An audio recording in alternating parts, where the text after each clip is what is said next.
वृद्धों के दुश्मनों के बारे में बात करेंगे। क्या बात करेंगे? वृद्धों के दुश्मनों के बारे में। उनको जीरियाट्रिक जाइंट्स भी कहते हैं। ठीक है, तो सबसे पहला वृद्धों का दुश्मन इमोबिलिटी। जब हमने ये समझ लिया कि अब हमें चलना फिरना नहीं है, हमें बिस्तर पे ही रहना है, हमें घर के बाहर नहीं निकलना है, हमें सैर करने नहीं जाना है, हमें अपने आप को हमने कन्फाइंड कर लिया रूम और टॉयलेट और बेडरूम और डाइनिंग रूम पे, तो उसको कहा जाता है इमोबिलिटी। क्या कहते हैं? इमोबिलिटी। कि हमने ये मान लिया कि अब हम वृद्ध हो गए हैं और वृद्धावस्था के कारण इमोबाइल हो गए हैं, अब हमारा चलना फिरना ठीक नहीं है। तो ये सबसे बड़ा दुश्मन होता है।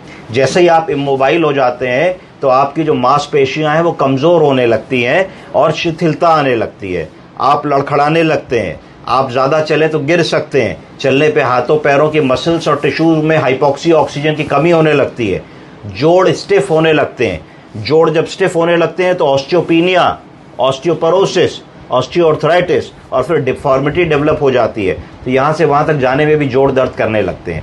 तो वृद्धों का पहला दुश्मन है, बोलिए क्या? इमोबिलिटी। जब हमने ये मान लिया कि अब हम चलेंगे फिरेंगे नहीं, बिस्तर पे ही खाना दे दो, बिस्तर पे ही पॉटी करा दो, बिस्तर पे ही शेव कर दो, बिस्तर पे ही टीवी चला दो, तो वो हमारा डाउनफॉल वहाँ से शुरू है। तो हमें हर वृद्ध को ये कहना है कि बाबूजी, माताजी, कीप वॉकिंग, कीप गोइंग, जितना हो सके करते रहिए, हार मत मानिए, रुकिए मत, कीप गोइंग। तो पहला हमारा वृद्धों का दुश्मन हो गया इमोबिलिटी।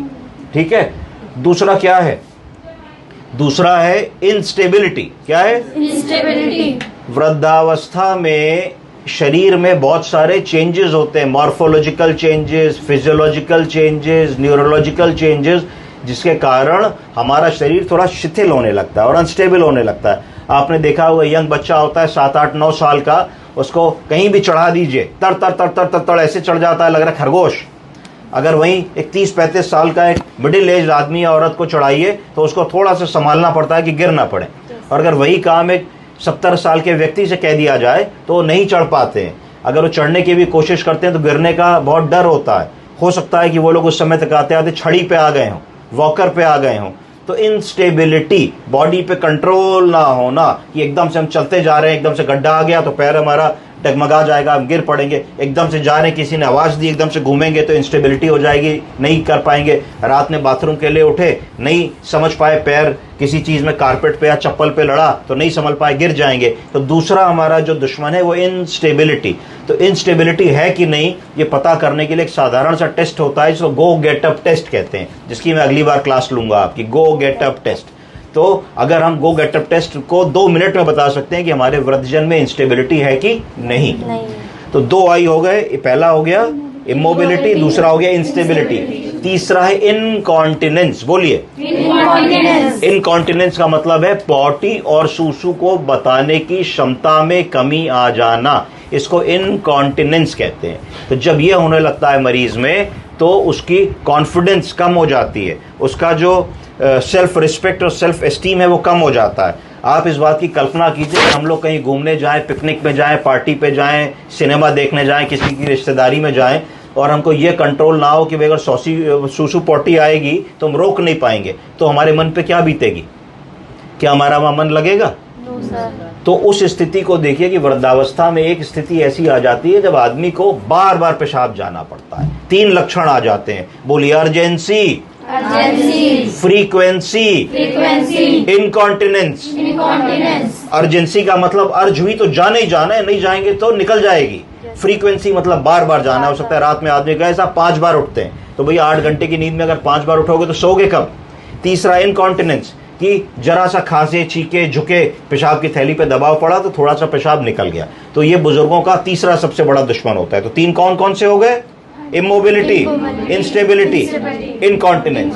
अगला आइए इम्पेयर्ड मेमोरी। क्या हो गया? Impaired memory.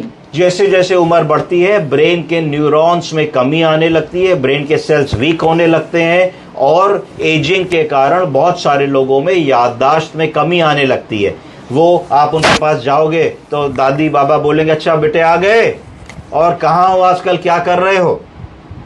तो तो उनको पता है कि तुम जॉब कर रहे हो कि पढ़ाई कर रहे हो, उनको तुम्हारा नाम भी पता है, पर वो धीरे से कह देंगे मुन्नी आ गई, देखो बबू आ गया, देखो बेटा आ गया, और बेटा कैसे हो, या तुम्हारे और भाई बहनों से तुम्हारा नाम कंफ्यूज करेंगे। तो इसको धीरे धीरे कहते हैं इंटेलेक्चुअल इम्पेयरमेंट। क्या कहते हैं? इसका मतलब है कि ब्रेन से जो इंफॉर्मेशन हमें वापस लानी है, यानी कि कौन आया, उसका क्या नाम है, क्या खाया, कब खाया, हमारे देश का राष्ट्रपति कौन है, हमारे देश का प्रधानमंत्री कौन है, हमारे कितने बच्चे हैं, हम कब पैदा हुए, हमारी बर्थ डेट कब होती है, हम कब रिटायर हुए, हम कहाँ काम करते थे, हमारा हाई स्कूल हमने किधर से किया। ऐसे वो सवाल होते हैं जो ज़िंदगी में कभी भी आदमी नहीं भूलता है, पर अगर आप इन सवालों को भी पूछेंगे तो आपको ऐसा लगेगा कि मरीज़ इसका सही जवाब कई बार नहीं दे पा रहा होता है। तो ये वृद्धों का चौथा और मोस्ट इंपॉर्टेंट जो है दुश्मन होता है, क्योंकि जब मानसिक रूप से कोई कमज़ोर हो गया और शिथिल हो गया तो फिर वो अपने छोटे बड़े डिसीजंस नहीं ले पाता, छोटे बड़े काम नहीं कर पाता,